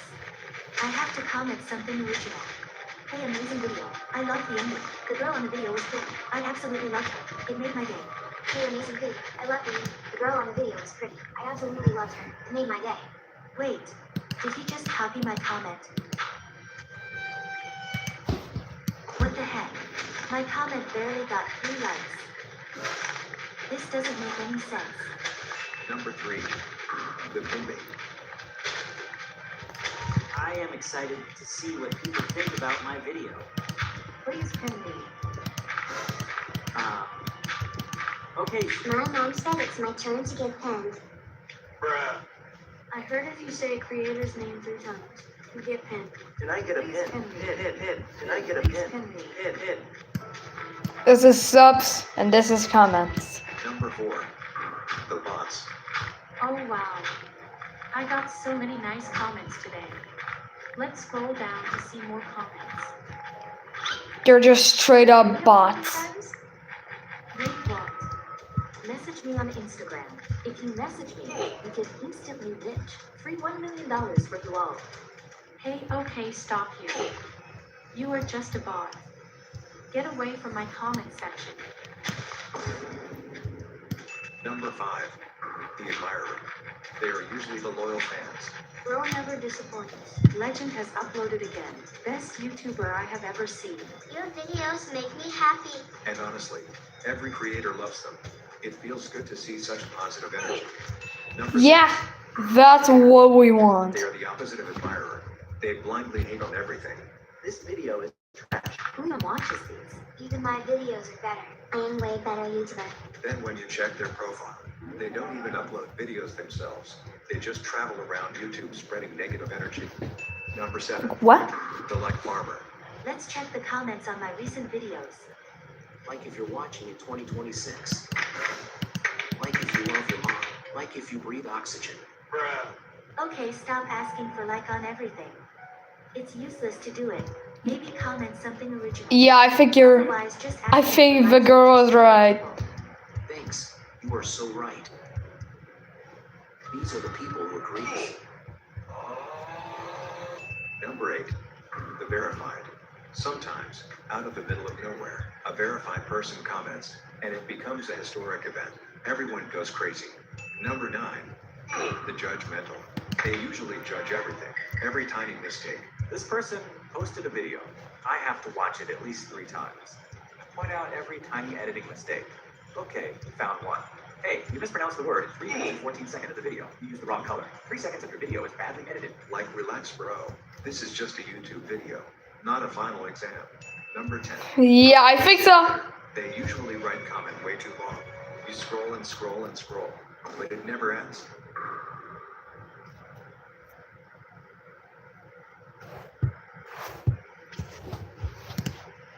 Wait! We played a lot of popular games in our life. Some of these games were so fun to play too, but there's a dark secret about these games no one really look into. Almost all of these popular games have the dumbest copycats. Today we're looking at the weirdest kids game ripoffs, and trust me, they look more cursed than you think. Number 1, Gacha Life. Oh well, as a Gacha tuber, it hurts me to say, Gacha Life has some of the most weirdest copycats ever. Firstly, we got the Gacha Life copycat, which only uses the name but fake inside. Then we got Gacha Club. This was a bit interesting, because they somehow managed to copy the theme, but still doesn't look as good as Gacha Club that we know. And this is a rip-off version of Gacha Life 2. Well, nice try, but I don't remember ordering Gacha Life 2 from Temu. This is Temu. How good the original is. Number 2, Angry Birds. Angry Birds is a very popular kids game, but Angry Birds ripoffs are genuinely funny. They did not even try to hide the fact that they are copying the whole thing. First of all, we got Angry Tomato. Just like Angry Birds and Pigs, you throw tomato with bananas. They also have Angry Alien. It's just so random. Another huge copycat of Angry Bird is called Ugly Birds. Like, come on. And this is the most cursed one. It's called Angry Virus, where instead of the bird, you get a woman's face. I have no idea how that is even a thing. It's messing up my last brain cell. Number 3, Tokalife World. Ah yes, Tokalife is another popular game. Popular among kids especially. The copycats don't leave the Tokalife either. First of all, we got DZ Town.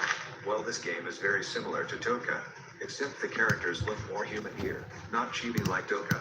It's like Toka but in a different art style. Everything else is just same, like they didn't even try to hide it. Secondly, we got My Town World. This honestly looks like a Temu version of Toka as well. Like they tried their best to copy everything. Yeah, it exists. Well, it's still enjoyable though. Like if you have nothing to do. But come on, I would just use Toka. Also, why do they look like they are staring dead in my soul? Thirdly, we got Mega World. This one actually resembles Toka the most. Like even the character design looks very similar, but except for being the knockoff of Toka. This game is actually cute. Like yeah, I kinda like it. Number 4, Minecraft. Minecraft has the most number of copycats in existence. Like the amount of people trying to copy Minecraft is unbelievable. Wait, what? Actually, we got Worldcraft. I mean, come on. Why? The mobs look cursed as well. This looks like Minecraft at 3 a.m. I might end up having some nightmares about it. And then we got Multicraft. Like, come on. They just go ahead and do it. They really need to hesitate. It just feels wrong because this is just copy. Nothing else to say about it. And lastly, we got Craftsman. Bro is literally just Minecraft. I am speechless. But well, we need to move on. Number 5, Roblox. We did. Surprise, surprise.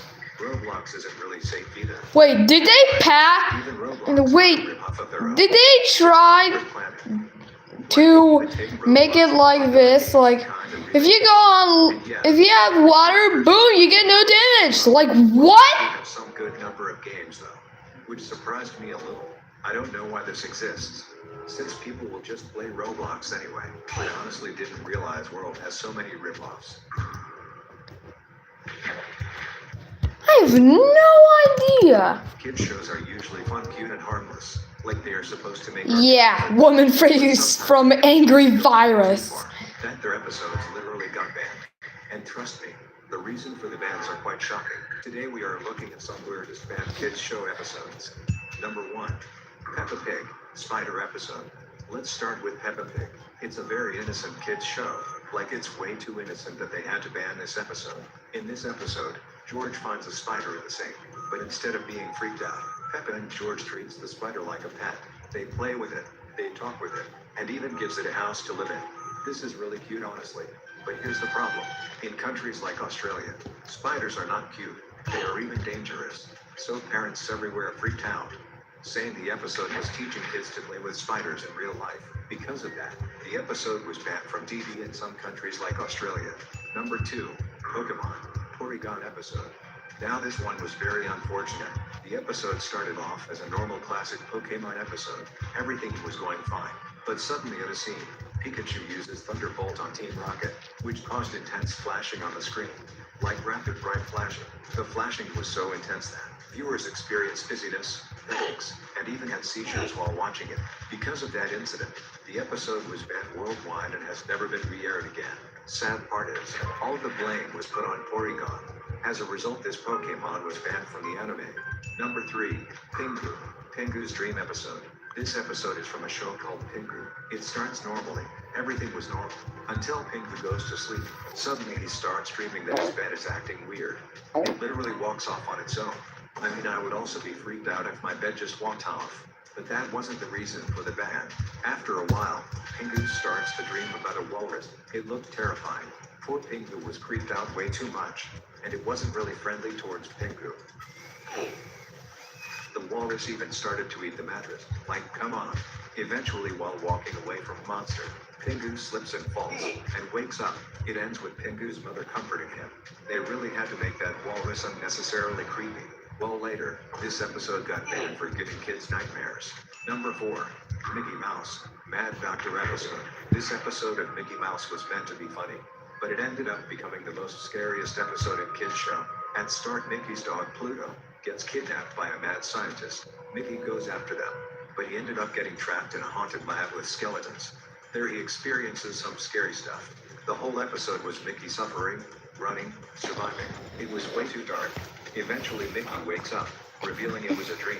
But because of how spooky and intense the scenes looked, it got banned. Number 5, Dexter's Lab, Brood Removal. Okay, so this episode wasn't creepy or anything, but still had to get banned. In this episode, Dexter accidentally created a rude clone of himself and his sister, and these clones were not just rude. They started shouting censored swear words every 2 seconds. Like every sentence needed to be censored. Like, come on. Who thought that was a good idea in a family-friendly show? It is still banned from TV till this day. Number 6, Caillou, the pinching episode. Well, Caillou is known for being kind of bratty, but he goes way too far in this episode. In one scene, he pinches his baby sister out of jealousy. Yes, he pinched a literal baby. His pinching wasn't gentle at all. He pinched so hard that the poor baby started crying. And the worst part is, Caillou's dad doesn't even scold him. This scene was supposed to teach kids not to be rude to younger siblings. But parents found this scene weird, and thought it's a bad example for kids. Later, this episode was banned from TV.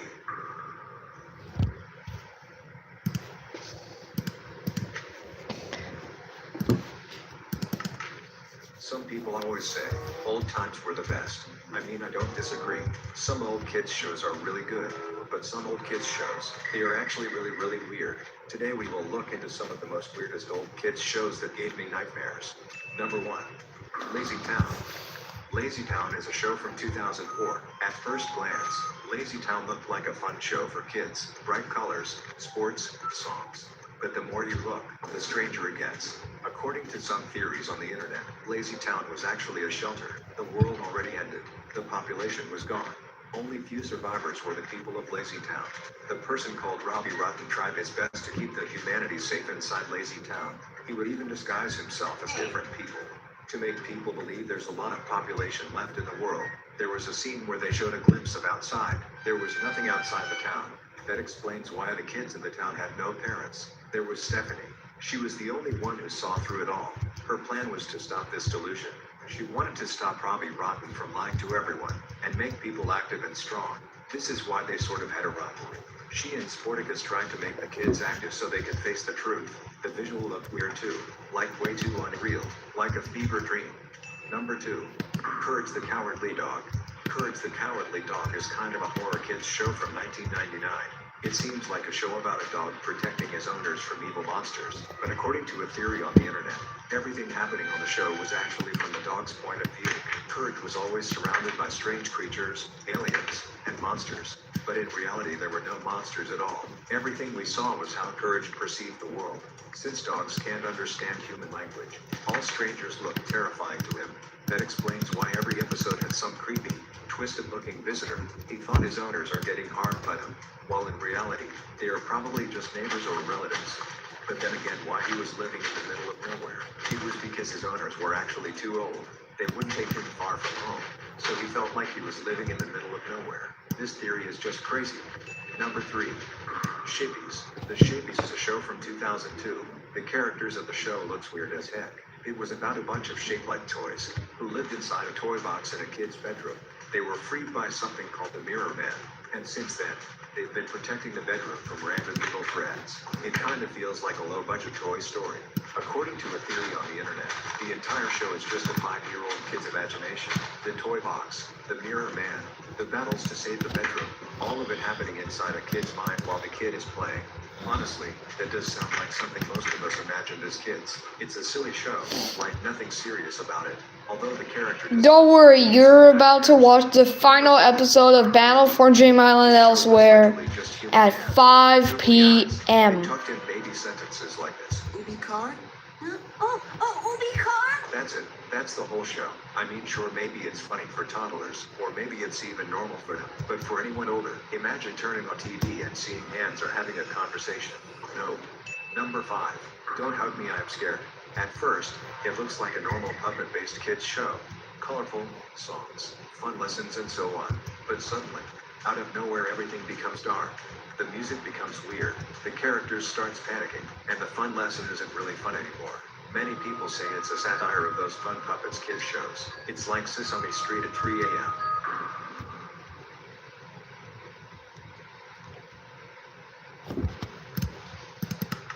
Have you ever watched a kids show and thought, wait, who allowed these people to become parents?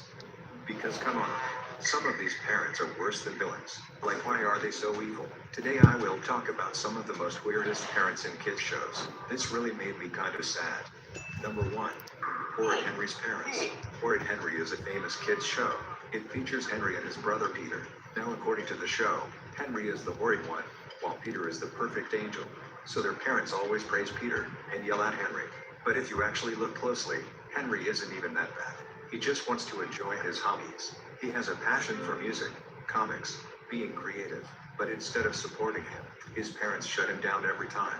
They call him horrid, ground him for everything, and never try to understand what he likes. Meanwhile, Peter plays traditional instruments, follows rules, acts polite, so the parents treat him like the golden child. They show all of their love and support to Peter. He is allowed to do anything he likes, but for Henry, they are strict as heck. It's honestly unfair. Kids don't have to be perfect to deserve support. Henry just wanted to be himself, but his parents treated his personality like a problem. That's not discipline. That's just bad parenting. Number 2. Nicole Waterson's parents. Nicole Waterson is Gumball's mother. She is a strong, smart, and hardworking mother, but her own parents were terrible. In her backstory, we saw how Nicole's parents wanted Nicole to be perfect from the moment she was born.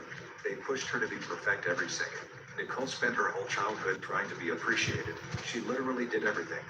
She pushed herself too hard and was scared of failing, all because of her parents' pressure. Worst part is, when she got married, her parents were angry that she married someone her parents don't like. In one episode, she really snapped at her parents, revealing everything. Eventually, their relation was fixed by she forgiving her parents, but it won't really change how they treated her in the childhood. Number 3. Butters' parents. Let's talk about South Park's Butters' parents. Butters is an adorable kid. His parents look normal. They must be a normal, happy family. Well, no, these parents need an award for worst parenting in cartoon history. Butters is literally the sweetest kid ever. He is polite, helpful, friendly. He tries not to cause any trouble for anyone, and somehow he still gets grounded every single episode. His dad is always like, "You're grounded for the crimes of breathing, existing, or standing too happily." No dinner for you! While you're grounded, you can just go to bed hungry! This is South Park. To treat your own child, and his mom is literally a psychopath. She once tried to drown Butters. because her husband was cheating on her. What? Try to do that to your own child. just What? because Her husband was cheating. Sometimes his dad doesn't even know why he grounded Butters. And his mom even grounded him because of how his face looks. If you don't want to stop making that stupid face at me, you can just stay in your room for another week. Bro, it's not his fault that he looks like himself. I honestly feel bad for Butters. Butters does not look stupid. Turner's parents. Timmy is the main protagonist of the show, Fairly Odd. The Fairly Odd Parents from Nick. She has the most evil babysitter. But Timmy's parents honestly don't seem to care. I mean, they are the one who assigned the babysitter. They are literally clueless. They can't even tell the difference between a babysitter and a psycho. In an episode, they clearly saw Timmy freaking out and hiding as soon as he saw the babysitter, begging the parents to not to leave. But guess what they did? They just left. Uh-oh. This is how clueless they are. They are so uninvolved in Timmy's life. It's like Timmy is not even their kid. Timmy seriously lacks love and support. All of these parents are really weird. I feel bad for these kids.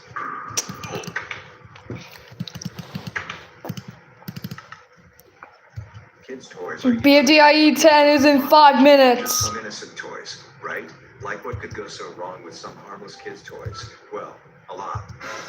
Today I will talk about some of the most weirdest kids' toys ever. Number 1. Snack Time Cabbage Patch Doll. This toy looked very innocent at first. Originally it doesn't look that bad. Even the design is kinda cute too. Like, look at this toy. Can it even hurt a fly? Actually it can. There was a little problem with this toy. Just like the name, this toy featured eating. Like it was supposed to eat plastic foods, but it actually started to eat anything you put in its mouth. It started chewing off hairs, even fingers. And the worst part is, it didn't have any switch off button. The only way to escape from this toy is by breaking it. Imagine your toy is chewing your finger and all you can do is scream for someone to save you. No, not the childhood memory I would like to have. Number 2. Man with Cool. Thousand Faces.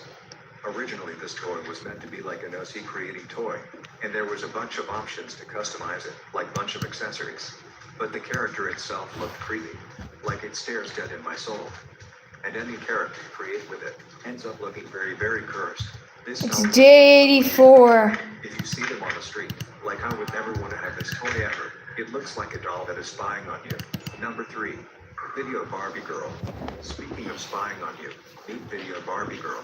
It literally spies on you. Yeah, I know what. Toy with a hidden camera. It watches. Yeah, I know. Wise Fox also plays Gacha Live, Gacha Club, and Gacha Live too.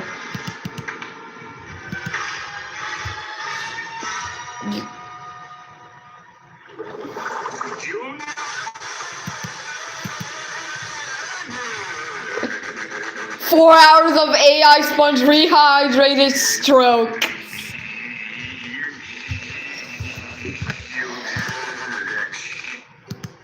Unobtainable. Oh, yo, be warned that it says Amir, Alabama. Oh man. From the Krusty Krab, we have some breaking news tonight, as our very own Plankton has made me an experimental potion, and now I am feeling quite strange. No, it's just pure drug table games. S. What do you mean, Some kind of code. F. No, because of he. Yeah, you're right.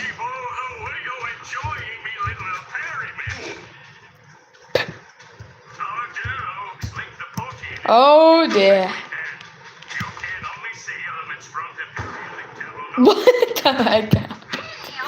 An explosion happened. CM, he's suffocating.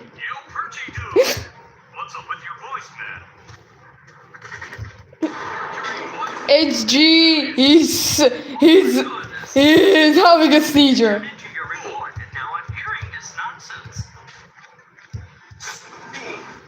SB.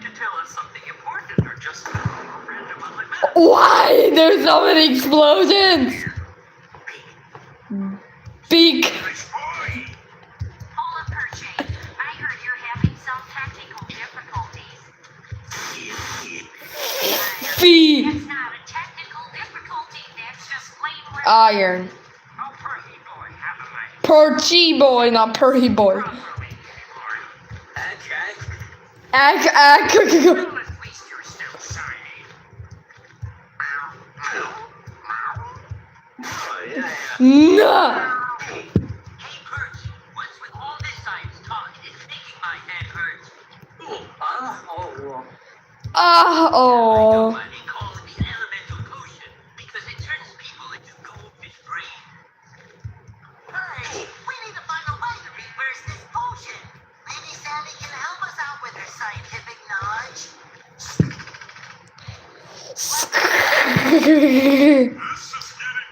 Okay, there should be BFDIE 10 now. Sounds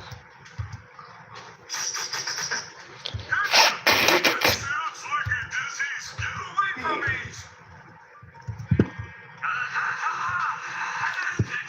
Now we need to wait for a bit. Able to report to news properly again.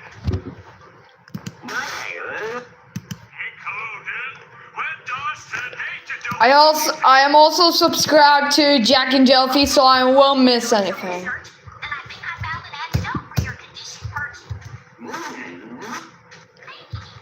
Found the bad right away. Hey, Perchy, Iron Sandy's got a cure for you. That's good news. He'll be back to normal in no time. Oh, thank goodness. I was worried about you, Perch. Are you feeling better now?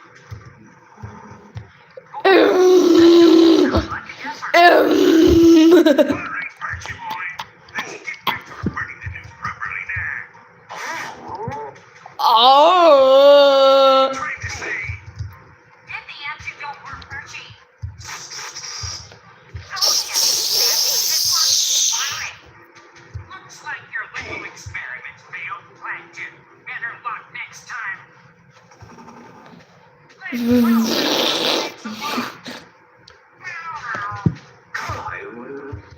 Cut it. Hey, Perky, can we get back? I play Minecraft. Okay, fine. Let's talk about something else then. Let's refresh. What do you mean is that some kind of code? Not yet. hey, Perch, it's What was that? What do you mean is that some kind of code? BFDIE 10. I can't believe those three made the finale. What a joke. What did you say? You guys I can't hear you. What did you say? It's 14 minutes long. Figure it away. What? I forgive it, Bird. I wanted him to win. What did you?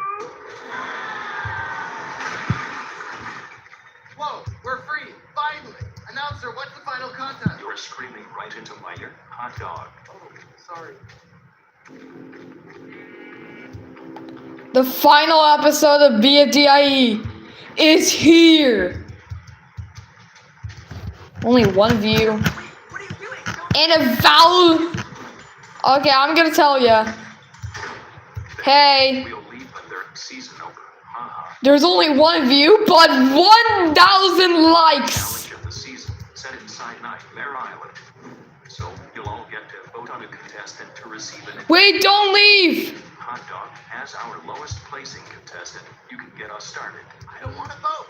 Okay, beach ball. You can vote. Wait, no, fine. Fern, I hate cheaters and sidewalkies and bullies. Sticker should win. I voted for Fern because he's a plant. David votes for sidewalking. Oh, did you? Fern. Oh, so sticker. Fern! call this to a former henchman. Stick is gonna win this. I want to apologize. I'm tired of having enemies, and I want to turn over a new leaf. Fern, my previous enemy, is now my newest friend. Go, Fern. No more enemies. No more enemies. No more. No one wants to join in? Okay. Fern. Come on. Let's start the fun. What? How much Fern? That's it. You're my new enemy. So that's 5 votes for Fern, 3 votes for Sticker, and 1 vote for sidewalking. Now it's time A for the what? challenge. Welcome, contestants. contestants. Fern v Ugly. Yikes. See, contestants, these types of shenanigans happen all the time here on Nightmare Island, or even something like this. Fern. No. See, Geometry Dash is on Steam. for your final challenge, You're just going to watch BFDIE 10 for now. you'll be racing through our zero-star hotel, heading for the exit on the roof. You'll then have to jump off into the sewer below and escape towards our evil casino. Question? What makes it blue? See? Look at what Yes. you wait on Nightmare Island. Anyway, from there you'll eat in the island. Okay, I'm just going to be quiet so I won't yap about it and just watch for the rest of Contestants, is one of the you ready live. to own this great island and call it your own? No!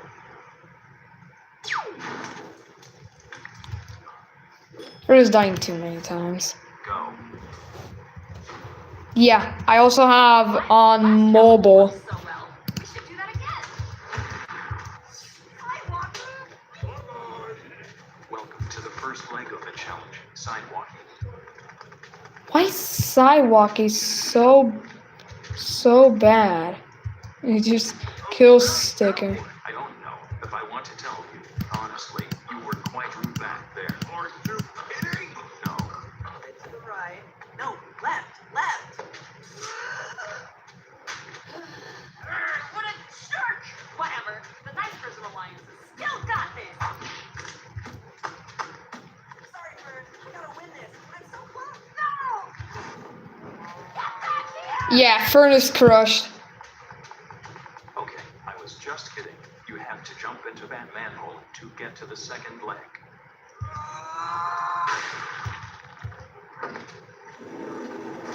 He's too heavy. Wait,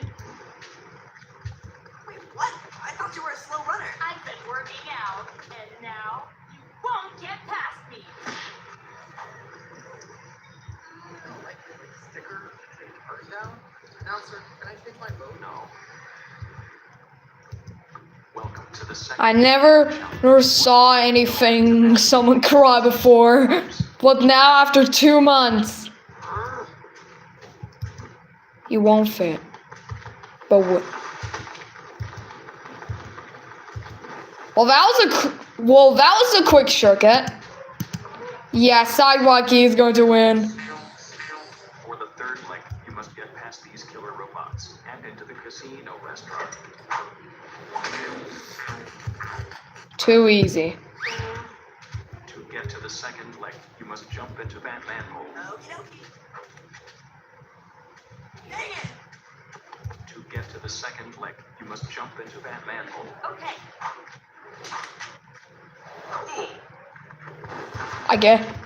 I guess Sticker help Fern. The challenge is eating contest. There are 50 slices on this wheel. One slice will result in a This is an object show episode. I am not lying.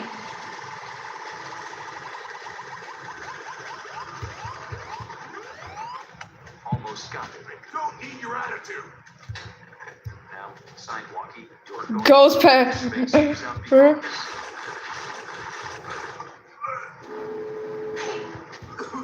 Train whistle. Why doesn't he ever listen to me? Welcome to the second leg of the challenge. For this one, you'll have to navigate these twisty sewer pipes. Twisty sewer pipes? This looks like a pretty straight path to me. No, that's not the right way. Well, no harm in trying it out, right? I mean, yeah, we can just turn back and front. Side.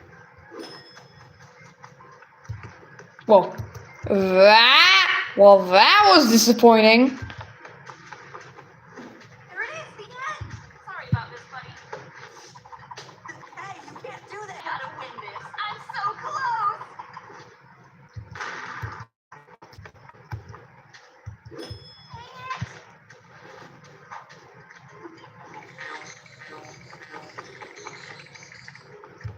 Bird, please! Please help me!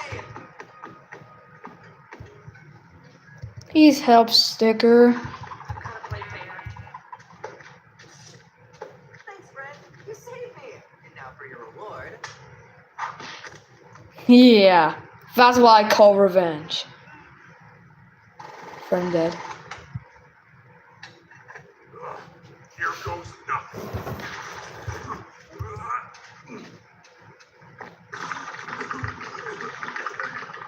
What the?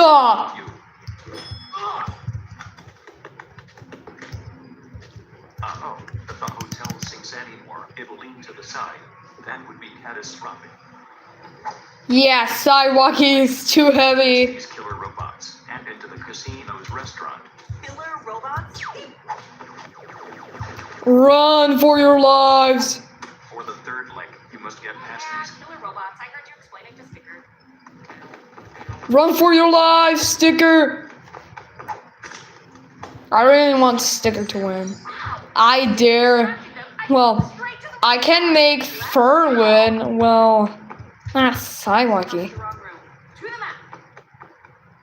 You can't get me, stupid robot. Uh-oh. Come on, run. Okay, where else? Just saw the poker room. That restaurant should be this way. Doesn't look like a restaurant. This is a bathroom. Here's the bathroom. That must be kind of actually right here. And the restaurant is that way. This is Debtor's prison.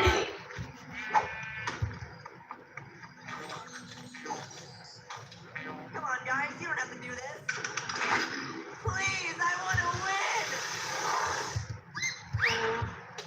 That's right. You better run. Well, thanks to Sidewalky, run for your life. That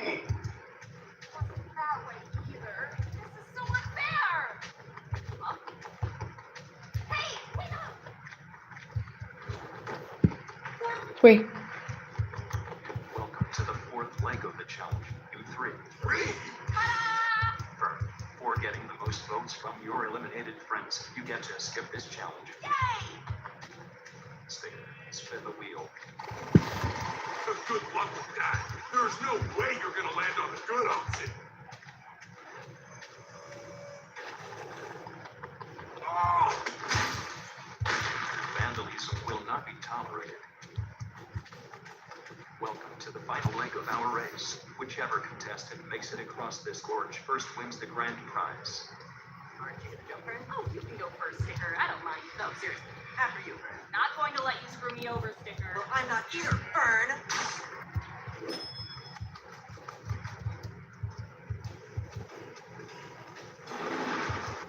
Oh. Oh no, it's only a matter of time now. Lucky you. Well, that. Fudging, Sticker. You better jump. I'm staying right here, Fern. Both of you, out of the way. What?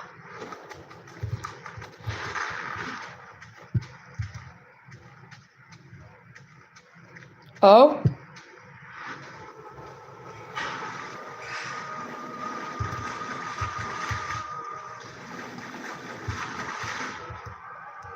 Come on.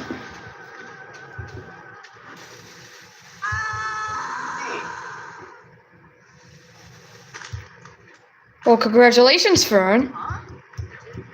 Did I? And there we have it. Fern is the winner of Battle for Dream Island elsewhere.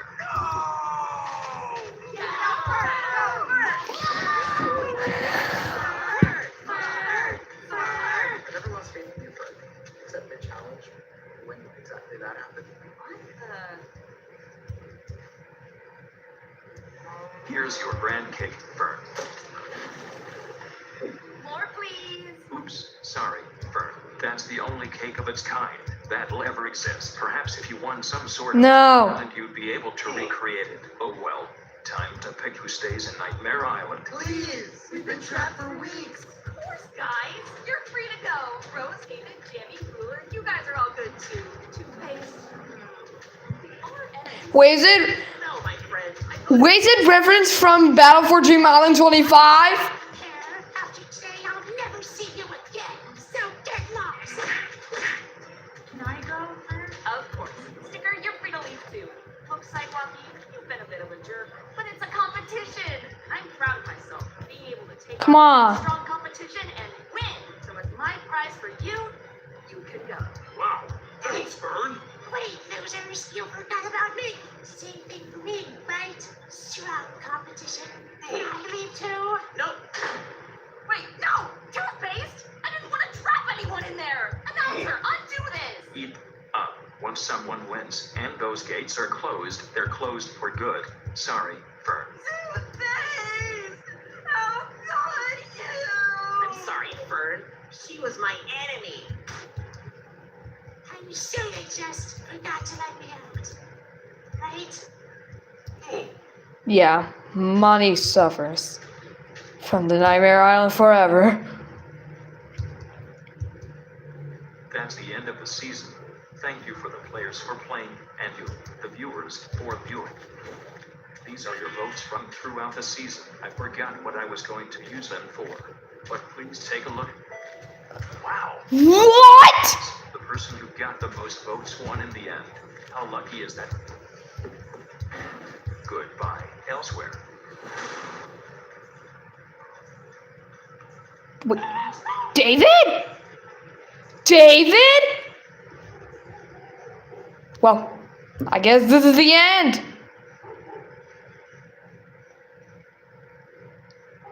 Enjoy the credits.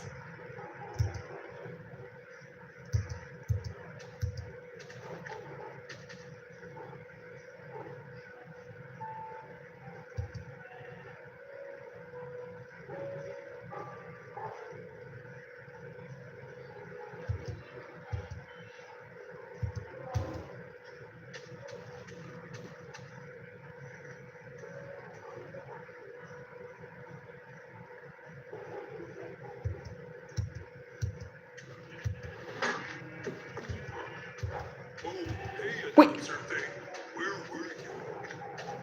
Elsewhere. Yeah, and that's the end from the video. Thank you guys so much for watching. Don't forget to subscribe.